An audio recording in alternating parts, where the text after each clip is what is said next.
গাজীপুর ৩ আসনের পাইলট বালিকা উচ্চ বিদ্যালয় কেন্দ্র থেকে বিস্তারিত জানাচ্ছেন মাজহারুল ইসলাম মাসুম। মাসুম, এই মুহূর্তে আপনি যেখানে রয়েছেন সেখানে ভোট গ্রহণের পরিস্থিতি কেমন দেখছেন?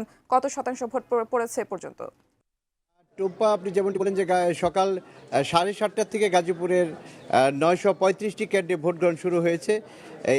এখন পর্যন্ত আমাদের জানা মতে কোথাও কোনো ধরনের অপ্রীতিকর ঘটনার ঘটেনি এবং আইন শৃঙ্খলা বাহিনীর সদা তৎপর রয়েছে, যে কারণে কিন্তু আইন শৃঙ্খলা পরিস্থিতি এখনো স্বাভাবিক রয়েছে এবং ভোটাররা স্বতঃস্ফূর্তভাবে উৎসবমুখর পরিবেশে তারা ভোটদান করছেন।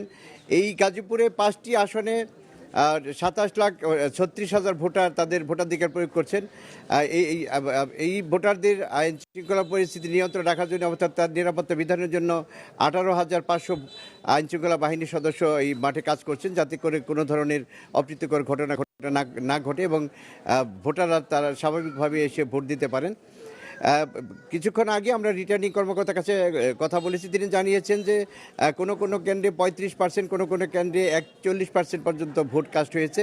অর্থাৎ তারা আশাবাদ ব্যক্ত করছেন যে বিকেল 4:30 পর্যন্ত 50-55% উপরে ভোট কাস্ট হবে, এমনটি আমাদেরকে জানানো হয়েছে।